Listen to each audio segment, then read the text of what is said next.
அல்லாஹ் தஆலா குர்ஆனிலே சூரா அல் பக்ரா 275வது ஆயத்திலே சொல்லுகிறார், அல்லதீன யக்குலூன ரிபா லா யகூமூன இல்லா கமா யகூமுல் லதீ யதகப்பத்துஹு ஷைத்தானு மினல் மஸ். எவர்கள் வட்டியை உண்டார்களோ, அதன் மூலம் தன்னுடைய சதையை உருவாக்கி கொண்டார்களோ, வளர்த்து கொண்டார்களோ, வசதியை உருவாக்கி கொண்டார்களோ, அவர்கள் மறுமையிலே நாளைக்கு அல்லாஹ் உயிர் கொடுத்து எழுப்பும் பொழுது அந்த மறுமை நாளில் பைத்தியம் பிடித்தவர்களாக தவிர எழமாட்டார்கள். ஷைத்தான், ஜின் தீண்டி ஒருவனுடைய மனலை தடுமாறி பைத்தியம் பிடித்து ஒருவன் எழுந்தால் ஒருவனுடைய பைத்தியக்காரனுடைய நிலை எப்படி இருக்குமோ அது போலத்தான் அவன் கபறுகளிலிருந்து வெளியேறுவான். அல்லாஹ் தஆலா அவனை வெளியேற்றும் போது, கபறுகளிலிருந்து உயிர் கொடுத்து வெளியேற்றும் போது அவன் பைத்தியக்காரனாக இருப்பான், அப்படி அறிவு இழந்தவனாக இருப்பான். பைத்தியக்காரன் எப்படி இருப்பானோ அப்படி இருப்பான். பைத்தியத்தின் தன்மை என்ன? எப்படி ஒருவனுக்கு பைத்தியம் அறிவு சுயநினைவு இழக்கப்படுகிறது? ஷைத்தான் ஜின் தீண்டுவதால். ஆக யதகப்பத்துஹு ஷைத்தானு மினல் மஸ். மஸ் என்றால் தீண்டுவது. ஷைத்தான் ஒரு ஜின் ஒருவனை தீண்டி ஒருத்தனுடைய மூளையை குழப்பி அவன் சுய நினைவிழைந்து அவனுக்கு என்ன நடக்கிறது என்பதை தெரியாமல், அவனுடைய உடம்பில் ஆடை இருக்கிறதா என்பது தெரியாமல், அவன் சாப்பிடுவது என்ன என்று கூட தெரியாமல், அவன் தானாக பேசிக்கொண்டு, தானாக சிரித்துக் கொண்டு, தானாக ஆடிக்கொண்டு, எதிலையும் சுத்தம் அசுத்தம் எதுவும் தெரியாமல் ஒருவனை பார்ப்போமே. இப்படிப்பட்ட பைத்தியக்காரனின் நிலை ஒரு ஜின் ஷைத்தான் தீண்டுவதை கொண்டு ஏற்படுமே. அப்படிப்பட்ட நிலையில்தான் வட்டியை ருசித்தவன், வட்டியை தின்றவன் எழுவான் என்று அல்லாஹ் தஆலா இந்த ஆயத்தில் சொல்றார். அல்லதீன யக்குலூன ரிபா லா யகூமூன இல்லா கமா யகூமுல் லதீ யதகப்பத்துஹு ஷைத்தானு மினல் மஸ்.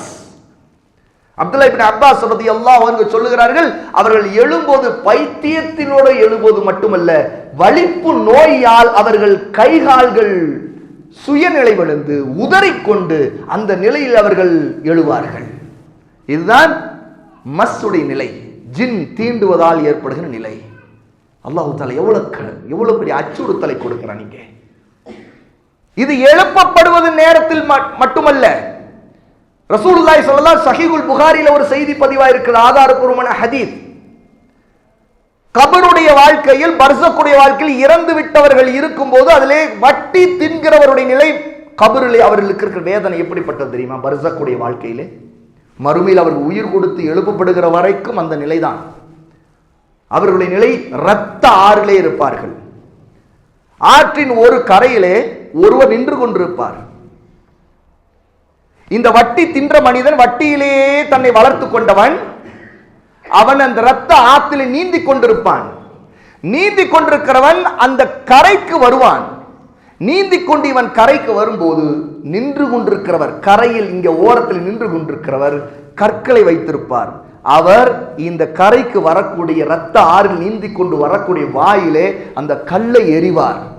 எறிவதும் அவன் திரும்பவும் அந்த ஆற்றிலே போவதும், திரும்பவும் அவன் தப்பிப்பதற்கு இந்த கரை ஏறுவதற்கு வருவதும், நின்று கொண்டிருக்க திரும்பவும் கல்லை எறிவதும், இது நடந்து கொண்டே இருக்கும் மறுமை நாள் வரைக்கும்.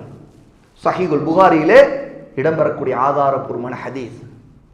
இது வட்டி தின்றவர்களுடைய இழிவான நிலை. இது மறுமையில் உயிரோடு எழுப்பப்படுகிற வரை அவர்களுக்கு இந்த வேதனை இருக்கிறது. சுப்ஹானல்லாஹ், எப்படி நினைத்து பாருங்கள். சாதாரணமாக ஒரு மனிதன் நீர் ஆறிலே, இன்னைக்கு நாம் பார்க்கக்கூடிய ஆற்றிலே அடித்துக் கொண்டு போய் கரைக்கு தப்ப நினைத்து ஒருத்தர் வரும்போது அவருடைய நிலைமை எப்படி இருக்கும்? அவனை காப்பாற்றுவதற்கு ஒருத்தர் கிடைக்க மாட்டாரா என்று நினைப்பானா இல்லையா? ஆனால் இரத்த ஆறிலே நீந்தி கொண்டு கரைக்கு வர விரும்புகிறவனுக்கு வாயிலேயே அவனிடம் கல்லை எறிந்து, கல்லை இருந்து அவன் துரத்தப்படுகிறான் என்றால் அவனுடைய நிலைமை எப்படி இருக்கும் நினைத்து பாரு. ஏனென்றால் இவன் தின்றதால், வட்டியை உண்டதால், வட்டியிலே தன்னை வளர்த்து கொண்டார். இவனுடைய உடம்பிலே ஓடிக்கொண்டிருந்த ரத்தம் எல்லாம் வட்டியின் ரத்தம். இவனுக்குள் ஓடிக்கொண்டிருந்தது எல்லாம் அதுதான். ஆகதான் தண்டனை கபருடைய வாழ்க்கையில், பர்ஸக்குடைய உலகத்தில், அந்த உலகத்தில் அந்த இரத்த ஆறிலே அவன் இருக்கிறான். ஏன் இரத்த ஆறு என்றால் இவன் மற்றவருடைய இரத்தத்தை சுகித்தவன், மற்றவருடைய கஷ்டத்தில் அதை அனுபவித்தவன், அதன் மூலமாக லாபத்தை எடுத்தவன், தன்னுடைய வாயில் அதற்கு ஏற்றவாறு பேசியவன். வட்டியை வியாபாரம் பண்றவர்களிடம் பார்க்கலாம், அவருடைய உள்ளம் எவ்வளவு கடினமானது, இரக்கம் இல்லாத குணம், தவணை தாமதமான அவர்களுடைய சுயரூபம் எப்படி வெளிப்படுகிறது, அவர்கள் என்ன மாதிரி வார்த்தைகள் பேசுவார்கள். அவர்கள் என்னென்ன வார்த்தைகளால் கேள்வி கேட்பார்கள், அவர்கள் அடுத்து என்ன செய்வார்கள், எனக்கு தர வேண்டியது நீ தரவில்லையா, எனக்கு கட்ட வேண்டியதை கட்டவில்லையா, அடுத்து என்ன நடக்கிறது, என்னென்ன அழிச்சாட்டிகள் அவர் செய்வார்கள். இது எல்லாம் மக்களுக்கு சொல்லவே தேவையில்லை, எல்லாரும் அறிந்த விஷயம். ஆக அவனுக்கு தண்டனை, இப்படிப்பட்ட தண்டனை கபரில் இருக்கிறது. எழுப்பப்படும் போது பைத்தியக்காரனாக எழுப்பப்படுகிறான், ஆடிக்கொண்டு வலிப்பு நோயில் விழுந்து கொண்டு இருக்கிறான். இது மறுமை நாளில் அவனுடைய நிலைமை மக்ஷருடைய மைதானத்தில் இப்படி இருக்கும் என்று அல்லாஹ் தஆலா சொல்லுகிறான். இதற்கு காரணத்தையும் அல்லாஹ் சொல்லுகிறான், ذَلِكَ بِأَنَّهُمْ قَالُوا إِنَّمَا الْبَيْعُ مِثْلُ الرِّبَا. இப்படி இவர்களுக்கு உள்ள நிலை, பைத்தியமாக இவர்கள் எழுப்பப்படுவதற்கு காரணம், இவர்கள் வியாபாரமும் வட்டியை போன்றதுதான் என்று சொன்னதுதான். அதாவது வட்டி வியாபாரம் போன்றதுதான் என்று சொல்லவில்லை, வியாபாரமும் வட்டி போன்றதுதான் என்று சொன்னார்களாம். இது குறைஷிகள், காபிர்கள், அல்லாஹ்வை ஏற்றுக்கொள்ளாதவர்கள், வட்டியை நியாயப்படுத்தியவர்கள் முன்வைத்த வாதம்.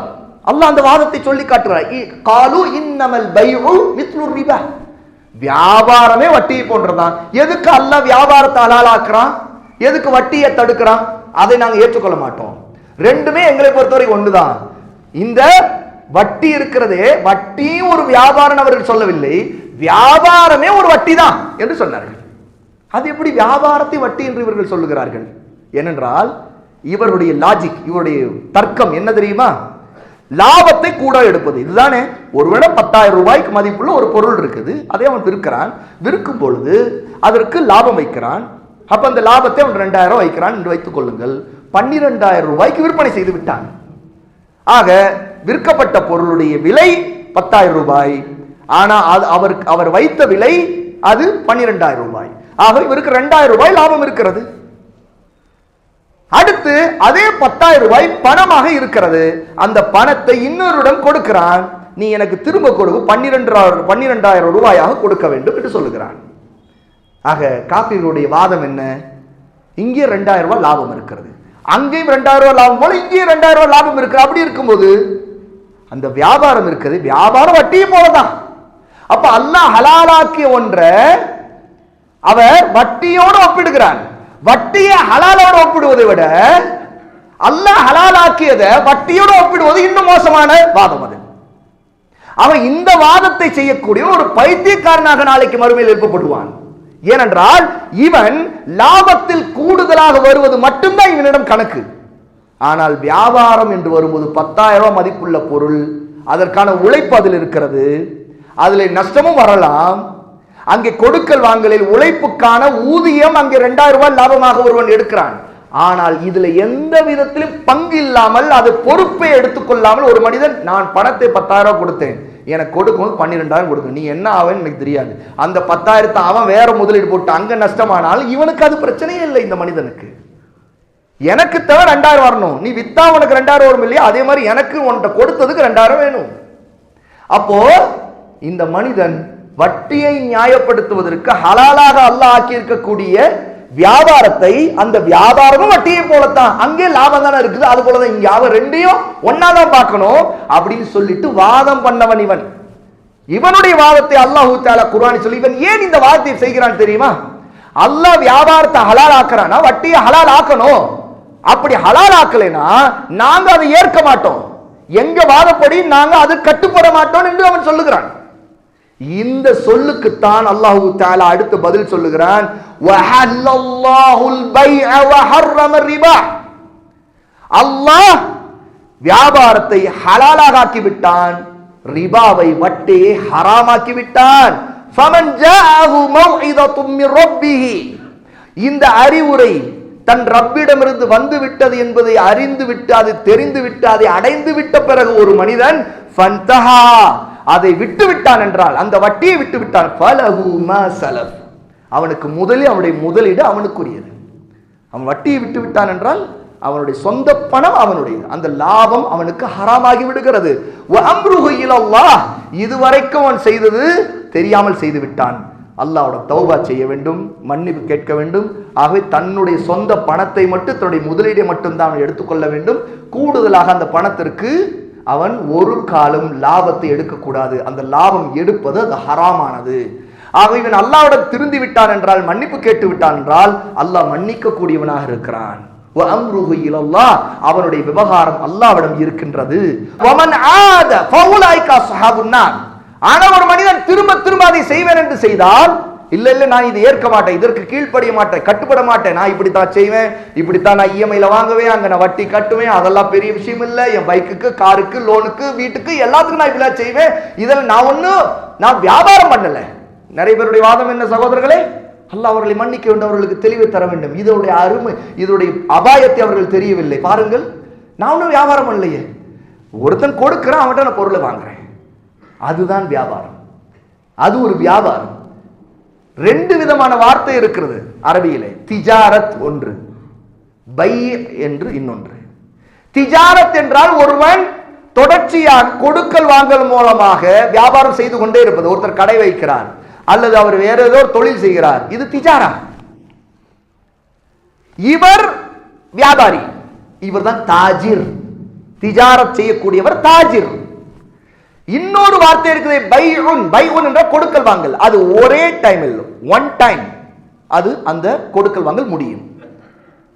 இவர் ஒரு வாடிக்கையாளர், கடைக்கு போகிறார், அந்த பொருள் எவ்வளவு கேட்கிறார். தாஜிரா இருக்கக்கூடிய திஜாரத் செய்துட்டு இருக்கிறாரே, அவர் சொல்லுகிறார், இதற்கு இந்த பொருளுடைய விலை 100 ரூபாய். இவர் 100 ரூபாய் கொடுக்கிறார், அதை வாங்கி கொண்டார், முடிந்து விட்டு அவர் கிளம்பி வந்து விட்டார்.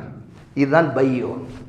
ஒரு பைஉன் வியாபாரத்தின் மூலமாக லாபம் சம்பாதிக்க தொடர்ந்து நடந்தா அது திஜாரத், அதான் வியாபாரம். ஆனால் ஒரே நேரத்தில் முடிந்து விட்டால் அது பைஉன். அது கொடுக்கல் வாங்கல், கொடுத்தது வாங்கியது முடிந்து விட்டது, அப்போது அது முடிந்தது, அதான் பை அரபியிலே. அல்லாஹ் தஆலா பயன்படுத்தக்கூடிய வார்த்தை பை, திஜாரத்தை சொல்லவில்லை. என்ற ஒருவன் திஜாரத்தாக வியாபாரமாகவே வட்டியே தொழிலா செய்வது வேறு, அது எவ்வளவு அநியாயம் பாருங்கள். என்றால் இவன் மூலமாக பலரும் வட்டியிலே விழுகுவார்கள். அவன் மிகப்பெரிய பாவி. ஏன்னா சும்மா இருக்கிறவங்க இருக்கணும், வாங்கப்பா என்னப்பா பழைய போன் வச்சிருக்கிற, இந்த போன்ல எப்போ போயிடுச்சு, இதுக்கு கவர் கூட இப்ப கிடைக்காது, என்ன போன் வச்சு, என்னங்க காசுக்கு போட்டா இப்போ 10,000 போடணுமுங்க, 20,000 போடணுமுங்க, அதெல்லாம் இனி கவலையே இல்லை. ஜஸ்ட் நீ இப்படி போடு, இது அமேசான்ல போடு, உடனே இஎம்ஐ கட்டு, முடிஞ்சு போச்சு, போன் உடனே வந்துடும். பிறகு நீ அப்படியே அப்ப கொஞ்சம் கொஞ்சமா கட்டிக்க, கொஞ்சம் கொஞ்சமா கட்டிக்க. இவன் இந்த வியாபாரத்தின் மூலம், இதுல பைக் வியாபாரம் மிகப்பெரிய ஹராமான முறையில் நடந்து கொண்டிருக்கிறது. கார் வியாபாரம் நடந்து கொண்டு, அல்லாஹ் பண்ணிக்க வேண்டும், எவ்வளவு பெரிய ஹராம் அது. ஒவ்வொரு தடவையும் இந்த கார் பைக் வியாபாரிகளாக இருக்கக்கூடியவர் அல்லாஹ்வுக்கு அஞ்ச வேண்டும். ஹலாலான முறையில் செய்வென்றால் அது ஹலாலான முறையில் வட்டி இல்லாமல் செய்ய வேண்டும். அது செய்ய முடிந்தால் செய்யவில்லை என்றால் அது விட்டுவிட வேண்டும். சகோதரர்களே, நாம் அல்லாஹ்வுடைய அடிமைகள், ரப்புக்கு அடிமைகள். அவனுக்கு பிடித்தவரை ஹலாலான சம்பாத்தியத்தை அல்லாஹ் பல வழியில் வைத்திருக்கிறான். அல்லாஹ்வுடன் திருப்தி அடைய வேண்டும். அதை விட்டுவிட்டு எனக்கு இந்த வியாபாரம் தான் தெரியும், இந்த வியாபாரத்தை தான் செய்வேன், இதுல இந்த வியாபாரத்துல இந்த பிரச்சனை இருக்குத்தான் செய்யும், ஆனா இது இப்படித்தான், இதனுடைய மாடல், இந்த சிஸ்டமே இப்படித்தான், அவை நாங்க இப்படித்தான் பைக்கை வாங்குவோம், பைக்கை கொடுப்போம். ஒருத்தர் கையிலே பணம் வச்சிருந்தா கூட அவரை எப்படி கவர் பண்ணி அதுல தனக்கு வரக்கூடிய வட்டி ரீதியான லாபத்துக்காக வியாபாரம் செய்கிறவர்கள் ஹலாலான முறையில் பொருளை வாங்க வந்தவனை கூட கெடுத்து ஹராமான முறையில் ஆலோசனை சொல்லி வியாபாரம் செய்கிறவர்கள் இருக்கிறார்கள். உண்மையா இல்லையா? அல்லாஹ்வுக்கு அஞ்ச வேண்டாமா சகோதரர்களே? உங்களுடைய பரக்கத் அதில் இருக்குமா? நினைத்து பார்க்க வேண்டாமா? அல்லாஹ் தஆலா வட்டியை அழித்து விடுவான், அதில் வரக்கூடிய லாபத்தை அழித்து விடுவான். அல்லாஹ் வாக்குறுதி கொடுத்திருக்கிறான். அதை விட எச்சரிக்கை செய்கிறான், எவன் திரும்ப இதற்கு பிறகு செய்கின்றானோ ஃபஉலைக அஸ்ஹாபுன் நார் ஹும் ஃபீஹா காலிதூன், அவர்கள் நரகவாசிகளாக ஆகிவிடுவார்கள், அவர்கள் என்றென்றும் அதிலே கிடப்பார்கள் என்று சொல்லுகிறான்.